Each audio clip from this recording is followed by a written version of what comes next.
Updates at pinakahuling mga usapin sa mundo ng palakasan. Atin ang pakinggan dito sa Ang Pilipinas Ngayon. Malaki ang kumpiyansa ni Joshua Pasio na makuha niya muli ang kanyang strawweight MMA world title pagdating ng 166 Qatar na gaganapin sa Lusail Sports Arena. Dahil ito sa kanyang training camp kung saan niya nakakasalamuha ang mga magagaling na trainers para ihanda siya laban kay reigning champion Jared the Monkey God Brooks. Bukod sa training na nakuha niya mula kay Edward Landslide Folayang at mga coaches na sina Don Colyas at Gibran Langbayan sa Lions Nation MMA Camp, tumaas ang kumpiyansa ni Pasio dahil sa mga suportan na nakuha niya sa iba't ibang tao. Tinulungan din siya ni Vince Loman, kapatid ni bantamweight contender Steven the Sniper Loman, bilang strength and conditioning coach ni Pasio, habang ang magaling na jiu-jitsu fighter na si Godwin Langbayan ay tinuruan siya ng iba't ibang diskarte sa lona.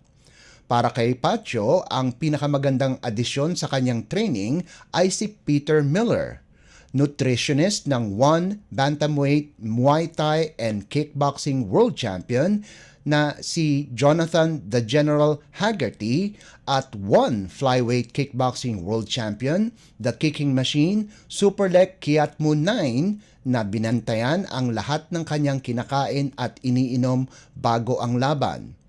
Tinalo ni Brooks si Pasio via unanimous decision noong una nilang paghaharap sa 164 noong Disyembre 2022 para angkinin ang strawweight world title. Updates at pinakahuling mga usapin sa mundo ng palakasan. Atin ang pakinggan dito sa Ang Pilipinas Ngayon. Nagparamdam ang dalawang batang swimmers na nagpakita ng gilas sa Batang Pinoy National Championships sa kanilang pagsalang sa 11th Asian Age Group Championships. Nakuha ni na Heather White at James Ray Michelle Ahido ang bronze medals sa kanilang events na ginanap sa New Clark City Aquatic Center sa Capas, Tarlac. Nagrehistro si White, isang 16 anyos na Filipino-British na nakatira sa Vietnam, ng kanyang personal best time na 1 minute and 3.09 seconds sa girls 15 to 17 100-meter butterfly event. Samantala, si Ahido naman ng Antipolo City ay pumangatlo sa boys 12 to 14 years old 50-meter freestyle sa oras na 24.34 seconds, kanyang personal best at isang national record. May 7 gintong medalya si White sa kompetisyon sa Batang Pinoy noong Disyembre, habang si Ahido ay lumabas na may pinakamaraming medalya sa kanyang edad. Updates at pinakahuling mga usapin sa mundo ng palakasan. Atin ang pakinggan dito sa Ang Pilipinas Ngayon.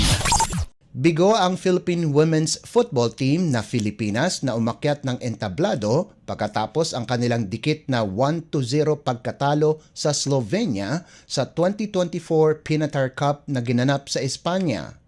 Nakagawa ng goal si Lana Golob ng Slovenia sa ika-5 minuto ng laro at tinulungan ang kanyang koponan sa depensa para hindi na makascore ang Pilipinas. Nagtapos ang Pilipinas ng wala mang isang goal kung saan natalo din sila sa Scotland 2-0 para mapunta sa Battle for Third. Pinangunahan ng Pilipinas nina Sarina Bolden, Sara Egesvik, Olivia McDaniel at Kinley Quezada na nakatungtong sa FIFA World Cup nitong nakalipas na taon. Samantala, nakopo ng Finland ang gintong medalya pagkatapos manaig laban sa Scotland 5-4. Updates at pinakahuling mga usapin sa mundo ng palakasan. Atin ang pakinggan dito sa Ang Pilipinas Ngayon.